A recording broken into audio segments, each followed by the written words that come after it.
আল্লাহ ভরসা এই মাঠে আমি আরও চাষি বানাবো। আমি নিজে তো করবই, আমি আরও 5টা চাষি যাতে বানাতে পারি।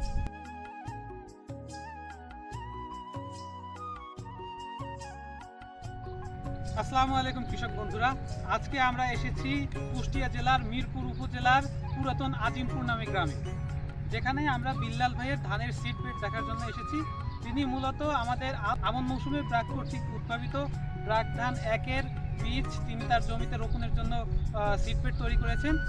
আমরা তার সিড বেডের অবস্থা এবং তার সাথে মত বিনিময় এবং আমাদের এই ধানটা কিভাবে চাষ করবে সেই বিষয়ে তার পরামর্শ নেওয়ার জন্য এসেছি।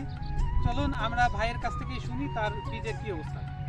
আমাদের যে ধানের বীজ ব্রাক ধান 1-এর যে বীজতলা দেখছি, তো আপনার বীজের যে বুনট বা বীজের যে গজানোর হার, তাতে আপনার কাছে কি মনে হচ্ছে?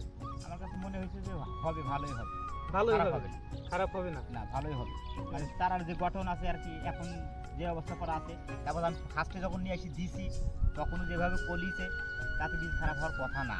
এখন আল্লাহ তাআলা যদি ভালো করে অবশ্যই ভালোই হবে। তবে আপনি আশাবাদী? আমাদের আশাবাদী যে ভালো হবে। সে- যদি ভালো ফলন দেয় আল্লাহ ভরসা এই মাঠে আমি আরও চাষি বানাবো। আমি নিজে তো করবই, আমি আরও 5টা চাষি যাতে বানাতে পারি। কৃষক বন্ধুদের উদ্দেশ্যে বলতে চাই, আমাদের বিল্লাল ভাই তারা মূলত 5 ভাই এবং তারা সবাই খুবই ভালোভাবে কৃষির সাথে যুক্ত এবং তাদের প্রায় 40 বিঘার উপরে কৃষি জমি আছে, যেখানে ইনশাআল্লাহ আমরা আশাবাদী যে এই ব্রাক ধান 1 উচ্চ ফলনশীল একটি ধান। ইনশাআল্লাহ বিল্লাল ভাই আগামী বছর তারা সব ভাই মিলে বিশাল আকারে আমাদের ধানটা চাষ করবে। ভালো হলে অবশ্যই করবো, যেহেতু ভালো হবে আমার বিশ্বাস আছে, যদি আর আল্লাহ যদি কোনো আগাবিগা না দেয়।